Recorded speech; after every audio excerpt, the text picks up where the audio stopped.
Have you forgotten yet? For the world's events have rumbled on since those gag days, like traffic checked a while at the crossing of city ways. And the haunted gap in your mind has filled with thoughts that flow like clouds in the lit heaven of life. And you're a man reprieved to go, taking your peaceful share of time with joy to spare. But the past is just the same, and war's a bloody game. Have you forgotten yet? Look down and swear by the slain of the war that you'll never forget. Of course, the Versailles Treaty is highly impactful as a result of this terrible war that was the war to end all wars, known as World War I. It was truly a world war, but we mostly focus on the European activities, and so I have to say, well, I didn't want that yet. So it all causes, what makes this all happen? Well, as you can see, this map of Europe is showing major empires: Austro-Hungarian, Germany, Russian, there's Great Britain, there's France, and the Ottoman Empire. And believe it or not, Bulgaria. So these are all going to form into basically armed camps through treaties that were created. The Central Powers were originally Austro-Hungarian Empire and Germany and Italy. And then the Triple Entente is going to have the Russian Empire, France, and Great Britain.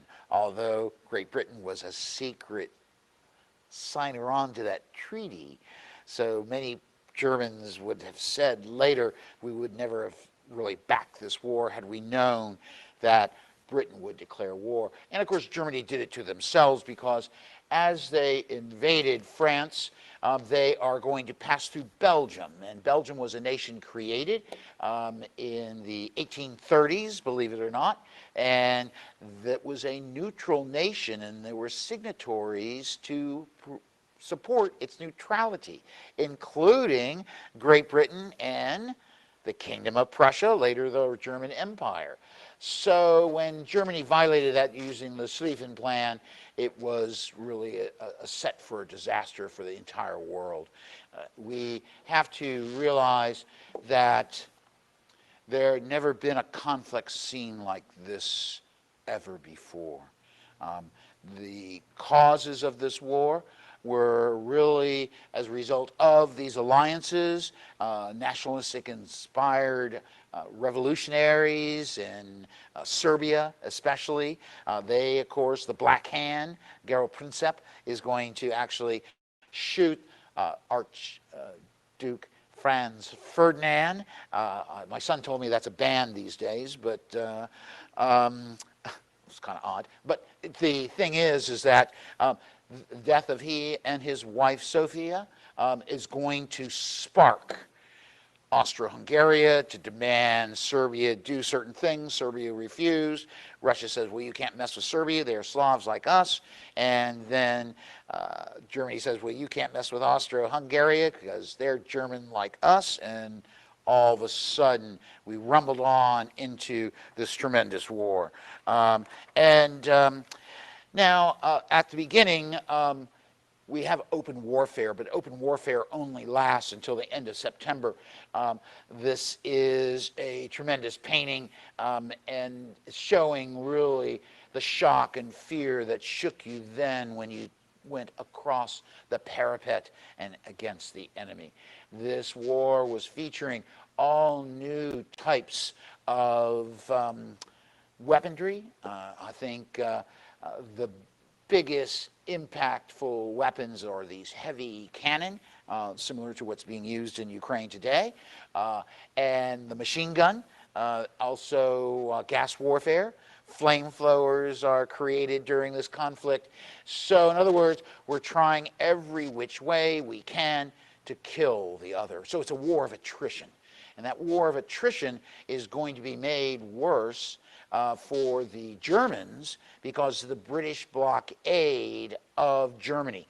Germany only produced 4/5 of its foods for its nation, so obviously it needed to import food, and it no longer could because of the British blockade. They struck back at that. I mean, this war, it is shocking how many casualties came from this war.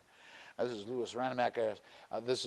He was a Dutch artist who actually did several images like this that showed the futility and the meat grinder aspect of the war.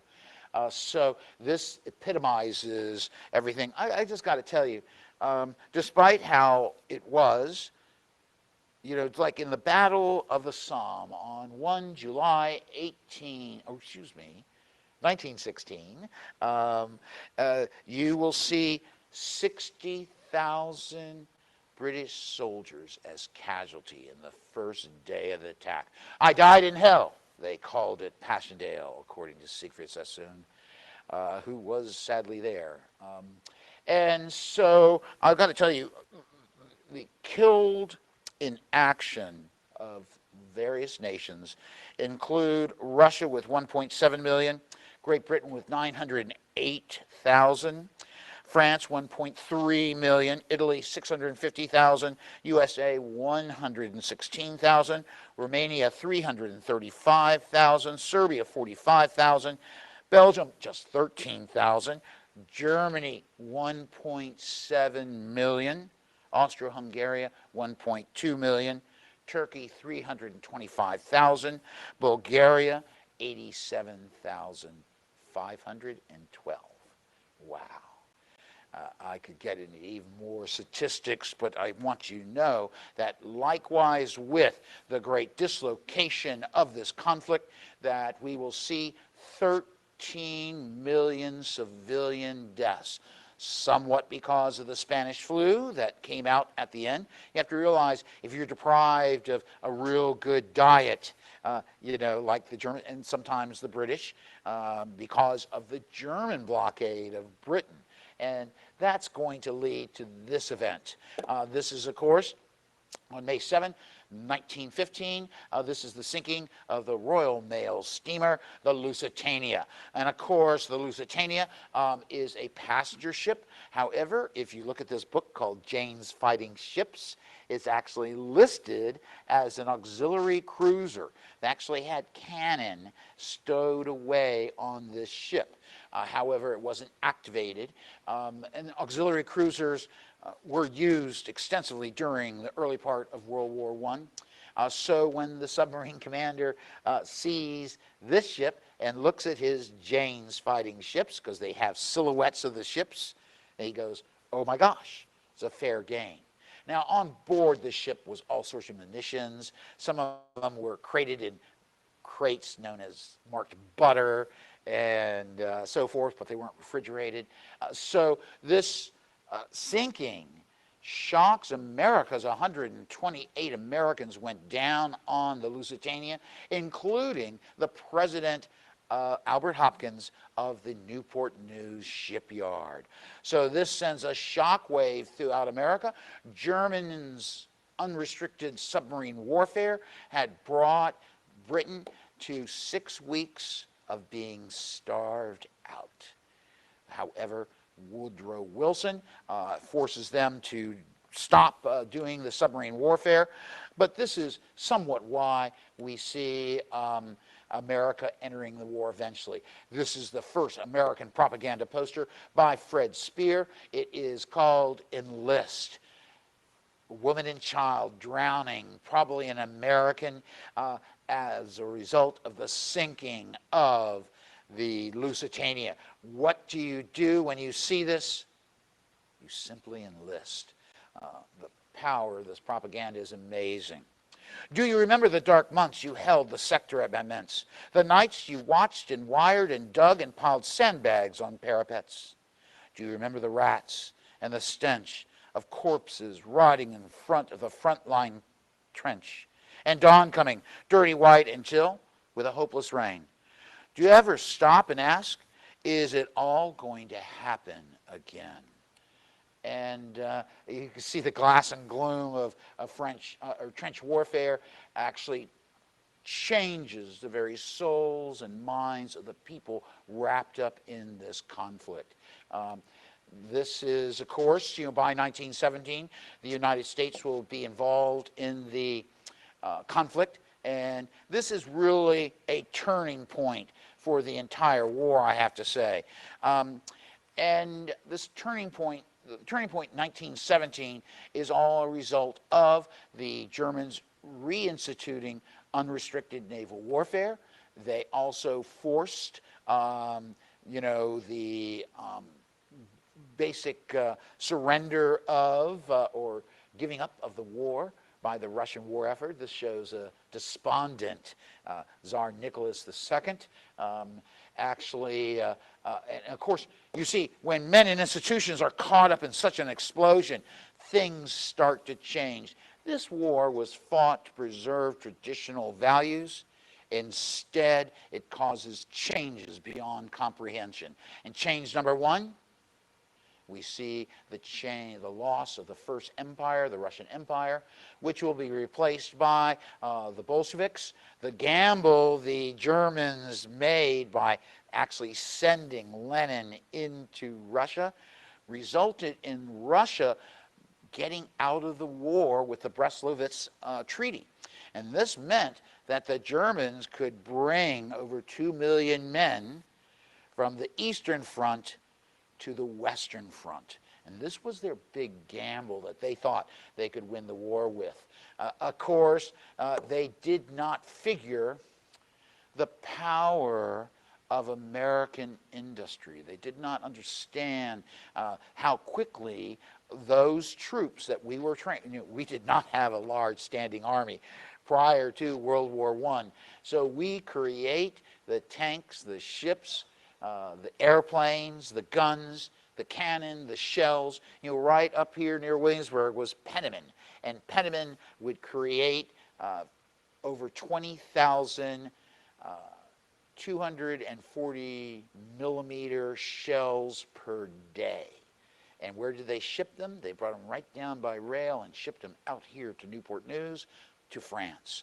So you can see how the United States, although we use this term for World War II, it is truly an arsenal of democracy. So onto the stage will come our so-called hero, and this is going to be known as Woodrow Wilson. Woodrow Wilson is a progressive, however, he also is quite a racist. He ends African American service with the civil servants, and so on. So this is, he has two sides to himself. Progressive by trying to tell Europe how to lead its life. I would say looking backwards when how America should run its life. So that was, but he comes up with what's known as the 14 points. Now, he wanted World War I to be really the war to end all wars, and he wanted to have it free from nationalistic disputes and ambitions. In other words, there's some Germans over there, we want them in our territory. We need farmland. Well, let's go take the Ukraine from Russia. That's actually the Brest-Litovsk Treaty did exactly that. So the key elements of Woodrow Wilson's 14 points are going to be told in a speech on 8 January 1918 and in an address to Congress. He wanted to ensure that a just and secure peace, not merely a new balance of power, was created. He called for the abolition of secret treaties, reduction in armaments, removal of economic barriers between nations, self-determination, adjustment of colonial claims, abrogation of the Treaty of Brest-Litovsk, and the creation of a general association of nations for the purpose of settling disputes to guarantee the political independence and territorial integrity of great and small states alike. I have to tell you, the 14 points were sent throughout Europe as a propaganda tool, and it was a pretty powerful one, especially when you think about the factory workers in places like Germany who are on poor diets and are also striving to produce more and more. So I don't want to go there yet. So anyway, these 14 points were thought to be, thought to be the key to the future, to really make World War I the end to all wars. But alack, it was not. Now, Germany will launch upon a major offensive in March of 1918. In fact, there are 5 different offensives organized by Erich Ludendorff and Paul von Hindenburg. They will try to break through, especially where the French lines and the English lines joined together. They had 5 different attacks. All were stopped. They got to 70 miles of Paris. However, the war weariness starts to break into those German soldiers. You know what the Germans allowed to happen? When they signed the Brest-Litovsk Treaty, they let the German soldiers fraternize with the Russian soldiers. And the Russian soldiers were filled with what? Bolsheviks and communistic thoughts. And so as they moved to the Western Front and passed through their nation, they start to share those concepts with fellow workers and so forth. So I have to say that the German army was in essence nearing collapse at this time, and they just could not continue to withstand the amount of casualties and the use up of all these resources. It is amazing. But Germany, after shooting its bolt, then all of a sudden what arrives? The AEF. Now, this is commanded by John James Pershing, and he is going to basically keep the American army united as one army instead of doling them out to the British and the French. So this was a big ego thing. We are here, Lafayette, we are here, and yet we are doing that from a political standpoint. Woodrow Wilson wanted to have a voice to help organize the peace. And sadly, he will not get that. So, but I have to say, in a series of offenses, ending with the Meuse-Argonne offensive, we will see that the Americans will, they're fresh from the United States. They have no clue what had happened to all those soldiers in the 4 prior years. And so they were able to force the Germans to fall back to the Hindenburg line. And in fact, von Hindenburg has to contact this Kaiser and say, our army is falling apart. We may not be able to withstand until the spring. And so they say, you need to sue for peace. Well, this peace process is all going to begin on 3 October when Prince Maximilian of Baden will become Chancellor of Germany. And so Woodrow Wilson gets a letter from Prince Max, as he's known, and on 5 October, and basically wishing to negotiate the war's end based on Woodrow Wilson's 14 points. This is amazing because this had all been digested by the Germans. Woodrow Wilson says, yes, but I'm not going to negotiate with you until you do a couple of things. Number one, you got to get rid of the Kaiser.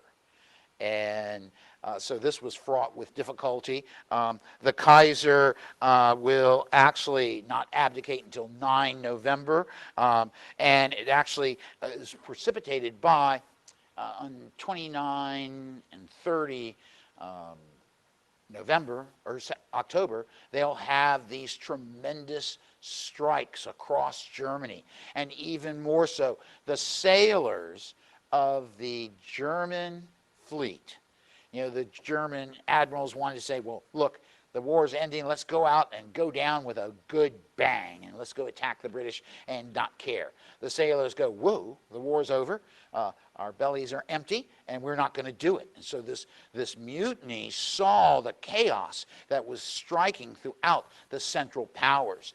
They had overreached, and that overreach cost them dearly. And so I have to say that Woodrow Wilson basically on November 9th, actually, Prince Max will send a delegation, and they confer with Marshal Ferdinand Foch, who's head of the French armies, and they actually are going to meet right here in Foch's train at Compiègne,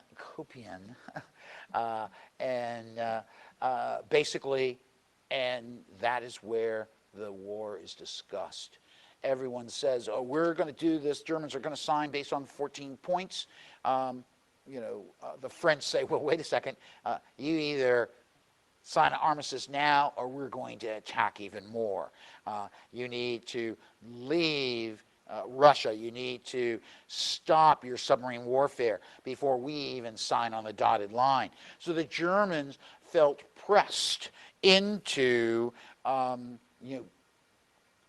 signing the armistice. They really did not have any really opportunities. Now this war had cost so many casualties. I've already gone over those casualty rates. But when you think of the amount, Americans send 1 million troops to France, and 116,000 of them are going to be killed, not mentioning the wounded from gas and other maladies of war. And so the tremendous cost of this war had changed the very zeitgeist of Europe in so many ways. And it really came right down to these four people how this peace is going to come. Basically, we're looking at David Lloyd George and George Clemenceau and Vittorio Orlando. And there's Orlando. He is Prime Minister of Italy. And Italy had joined the war late in 1915 and had sadly attacked the Austro-Hungarian lines and then were soundly defeated at the Battle of Caporetto. And so they had cost themselves 650,000 men. However, they also had signed a secret treaty that meant they were going to get all this wonderful land along the Dalmatian coast, Trieste and so forth, and they were going to get some colonial concessions. And so this was, they're walking into the room with these things in the back of their mind. Even though Woodrow Wilson said secret treaties cannot count, well, he is overwhelmed because you know what? Woodrow Wilson actually catches the Spanish flu when he first comes to Paris. And so when the peace conference first begins, he is sick in bed. In fact, some feared for his life. And so this guy, who was nicknamed the Tiger, George Clemenceau, is going to want to make Germany and the Central Powers pay, and pay as hard as they can.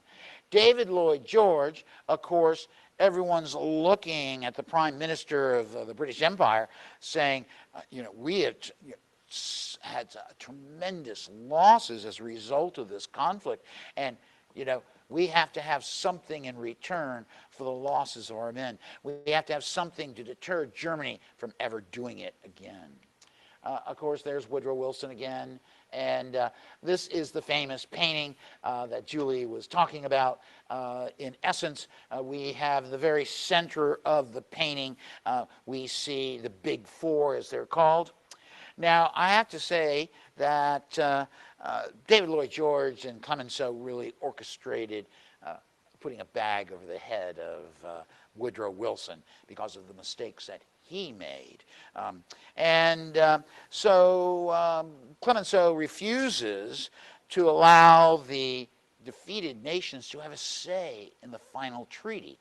Usually you get to sit down like the surrender at Yorktown. They go to the Moore House and they talk about it and they decide how to surrender.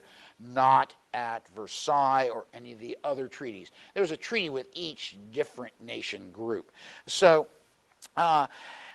basically, when they had figured out what they wanted the German delegates to sign, they brought them to, and this is what this scene is, because you see bowed in a way are the German delegates who are forced to sign the Treaty of Versailles. Now, what did that treaty say? Well, it said a lot of really bad things for the future of Germany. One would have to comment. Number one, they signed a clause known as the War Guilt Clause. In other words, when we look at World War I, we know that the causes of the war was at the feet of Great Britain, France, Russia, Germany, etc. Instead, they insisted that Germany say that they had caused the war, and therefore they had to pay $33 billion in reparations. And look, this is a nation that had barely survived World War I and now had to pay these payments that they could not really afford. And the War Guilt Clause is what many people will find to be one of the odious aspects of Versailles. Not only the war guilt, but when they're signing on the dotted line right there, Germany lost 10% of its territory, all of its colonies, Alsace and Lorraine, which was taken from France. It was actually 80% German-speaking in Alsace, believe it or not, but France got that back. Poland was created from the ashes of, oh yes, I knew I had that slide, was created as a result of taking land from Germany and from Russia. Notice that you have what is called the Polish Corridor, which sets up the free city of Danzig, Gdansk now. That is that like separates Germany in a way. They're supposed to do all this stuff based on self-determination. However, Danzig was 99% German. So as you can see, self-determination didn't always count. And so Austria wants to join up with Germany. The Allies said, no, we're not going to let you. The Saarland section of Germany is going to be held until the Germans pay their reparations. Now, you think about $33 billion in 1919. I can't do the math to tell you what that's worth today. But it is a shocking, shocking amount. And so basically the Germans were meant not to be a military threat again. They were not allowed to have a large navy. They had to intern all their ships, which the German Navy actually scuttled in Scapa Flow. We'll also see that Germany can't have a standing army anymore larger than 100,000 men. They can't build armored cars, tanks, submarines, airplanes, manufacture poison gas, you name it. In other words, Germany, which once was an imperial power and an industrial power that threatened, they overtook Great Britain in the production of steel. They were close to the Americans in production of steel. So that was really the real key of who is winning the war or the economic game. So Germany felt they were stabbed in the back. They blamed Matthias Erzberger because he signed the document. And of course, they all said he was the November criminal. You have to realize that Germany was so shocked by the harsh treaty that basically they just could not understand why their nation had been meant to pay like it was. Of course, the armistice was signed on the 11th hour, 11th day of the 11th month, 1918. 1 year later, they start to celebrate Armistice Day. The first real celebration was the evening before, when King George has a party for the French premier at Buckingham Palace. But ever since then, we will see Armistice Day, which becomes known as Remembrance Day. Here in America, they merged Armistice Day with Veterans Day, with Decoration Day, so they call it Veterans Day, and of course we have a separate Memorial Day. But they want to include all veterans of all wars. And so this is, a cause for great celebration.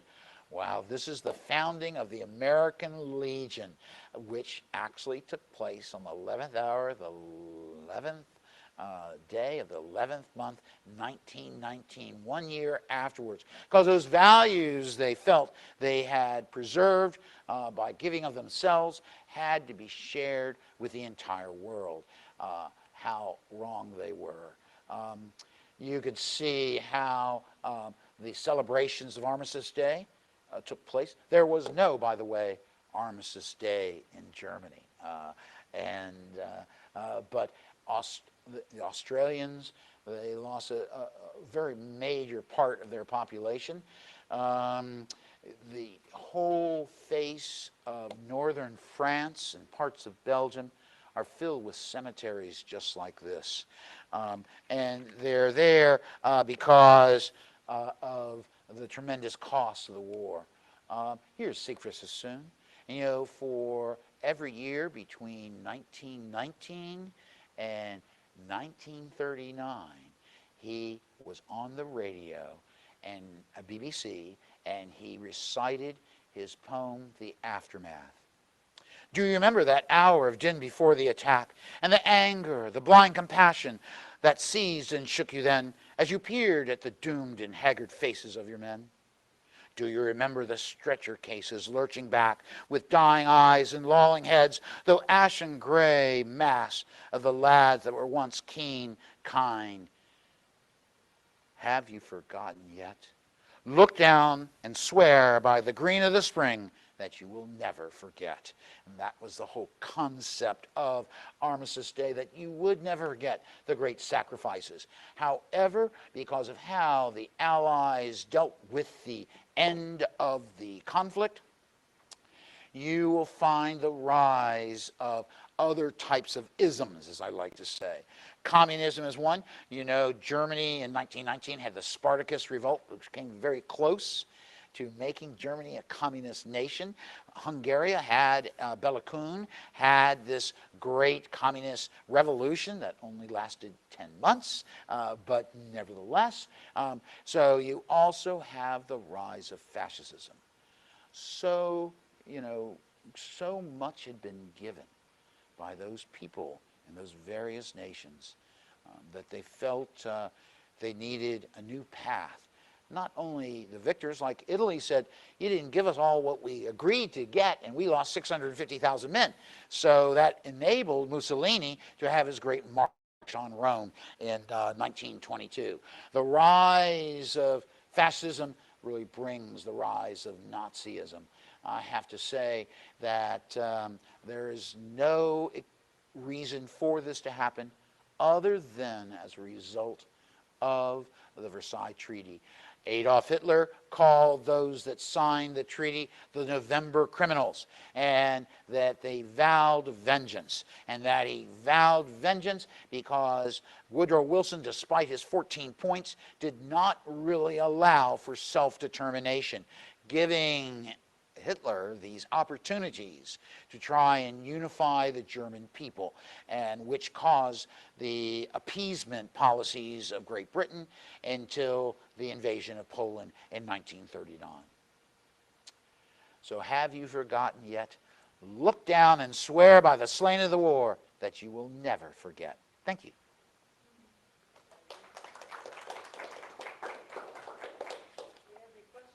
Room. I'll bring you a microphone. Oh my gosh. How many Australians were sent over? Hundreds of thousands. I think their greatest defeat was at Gallipoli in fighting against the Ottoman Turkish Empire. And the end of the Ottoman Turkish Empire meant that instead of making free nations, that the Allies got mandates. In other words, France had the mandate over Syria and Lebanon. England had the mandate over Palestine, Jordan, Iraq, Iran, and oh my gosh, it was, and they drew lines. The sitting in France, in the Versailles, it was a beautiful palace. I hope some of you all been there. But the bottom line is that it did not bring beauty to the people of the world on May 7th, 1919, when the treaty was signed. Go back one. I want to say that before I come to you, Harry. In finding a picture that I could use, there's all this stuff about you can't show a Nazi flag in certain countries still today. Mm-hmm. And so I had to like sort of blur some of that out to use it, even though this one said I could use it, but I didn't want anybody around the world that might be watching in a country where you're not supposed to show that would see it. But it's still a big to-do, just FYI, little tidbit on research. Thank you, Julie. Certainly. Harry? Okay, John, is this working? Is it? Okay. You didn't mention what happened to the Ottoman Empire. You sort of touched on it a little bit. I touched on it How a little did that bit. get handled? Well, basically, most of the empire was taken away. So all those mandates that the British and the French shared in the Middle East all came at the expense of the Ottoman Empire. Because of the war, the Ottoman Empire is going to fall as a result of what is known as the Chanek crisis, where the Greeks had declared war on the Turks because there were all these Greek settlements and populations in Western Turkey. And so they wanted to keep them. And Britain was going to back the Greeks.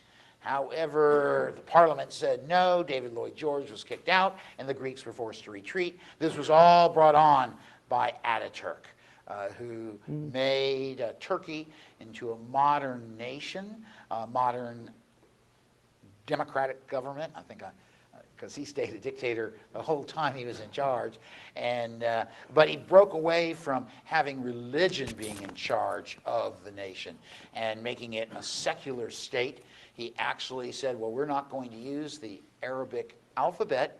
We're going to use the Roman, and which is a big change when you start to think about Turkey. He was looking for Turkey to be more European than being Middle Eastern. And so that was a huge change for Turkey. And not everyone was happy to use the Latin alphabet, but they didn't have much choice with Ataturk around. So he built a pretty strong army so he could maintain. You know, Turkey almost lost all of its European territories, and they lost some of it, but not all of it. And that is really thanks to the failure of the Chanek crisis, which, in other words, the Greeks didn't have enough oomph to actually defeat the Turkish army. Once it was reorganized, you have to realize that was the biggest thing, is how Ataturk did that. So Get rid of those people now and show your wow. show you instead. Kind of pushed around there. Any more questions in person or online? No? Tim?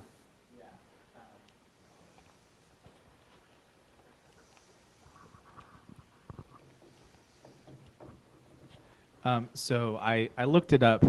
So you said it was about 22 billion in reparations? 33. 33. Oh, okay. Then it's going to be even more. I thought you said 22. So, well, let's assume it's 22 just for reference, because I already looked that up. That would have been $400 billion. So 32 would probably be like $500 billion. Oh, my word. Wow. And like, you know, adjusted for Today's inflation. money. And here's a question over here. Well, the question was, did Germany pay it off? And actually they did, but they stopped making those payments, you know, because Germany was economically, see, right away, the British, as soon as the ink was dry on the Versailles Treaty, they started to say mea culpa, mea culpa, mea culpa, because they had left Germany a weak nation in the center of Europe, and they were afraid of the westward advance of Russia, well, really communism. And so that's when they start their economic appeasement, which America played a big role in using the Young and Dawes plans. In other words, what we did is we loaned money to Germany so that Germany could pay France, and England, primarily France, and then so that France could pay its war debts to America. So that's called, I think, a circle of credit, which I think is bound to do what? Fail. And it did. And that led, in some ways, to the Great Depression, and left, if you look at German politics in the late 1920s and early 30s, it's really, the Nazi Party almost fell out of favor because economically Germany was starting to rebound by 1927 and 28.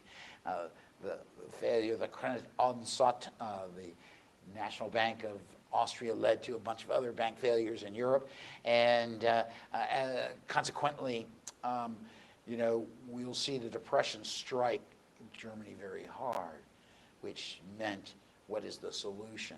And the cause of those losses were laid at the feet of the November criminals, so to speak, and as well as he felt that the German army, he and his followers felt that the German army was stabbed in the back by the workers, i.e. communists, and those of the Jewish faith.